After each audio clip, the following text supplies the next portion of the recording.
அண்மை செய்தியை பார்த்து வருகிறோம். கரூர் கூட்ட நெரிசல் வழக்கில் சிபிஐ அலுவலகத்தில் விசாரணைக்கு ஆஜராக விஜய் இன்றே டெல்லி செல்வதாக தகவல் வெளியாகியிருக்கிறது.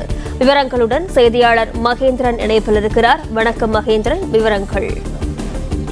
கரூர் கூட்ட நெரிசல் விவகாரத்தில் அந்த வழக்கு தொடர்பாக சிபிஐ விசாரணையை தீவிரமாக மேற்கொண்டு வருகின்றனர். இந்நிலையில்தான் இந்த சிபிஐ விசாரணைக்காக இரண்டாவது முறையாக விஜய்க்கு ஆஜராக சம்மன் அனுப்பப்பட்டிருந்தது. 19ஆம் தேதி டெல்லியில் இருக்கக்கூடிய சிபிஐ அலுவலகத்தில் விசாரணைக்கு ஆஜராக வேண்டும் என்று விஜய்க்கு சம்மன் அனுப்பப்பட்டிருந்த நிலையில் நாளை விஜய் ஆஜராக இருப்பதாக தகவல் வெளியாக இருக்கிறது. நாளை சிபிஐ அலுவலகத்தில் ஆஜராவதற்காக இன்றே டெல்லிக்கு விஜய் புறப்பட இருக்கிறார். இன்று மாலை 4 மணி அளவில் சென்னையிலிருந்து தனி விமானமாக விஜய் டெல்லிக்கு செல்வதாக தகவல் வெளியாக இருக்கிறது. இந்த சிபிஐ விவகாரத்தில் ஏற்கனவே அந்த கட்சி நிர்வாகிகளிடம் விசாரணை மேற்கொண்டிருந்த நிலையில் விஜயிடம் சமீபத்தில் விசாரணை மேற்கொள்ளப்பட்டிருந்தது. அதன் பிறகாக மீண்டும் விஜய்க்கு சம்மன் வழங்கப்படும் என்று எதிர்பார்க்கப்பட்டது. 19ஆம் தேதி விஜய் ஆஜராக வேண்டும் என்று சம்மன் அனுப்பப்பட்டிருந்தது.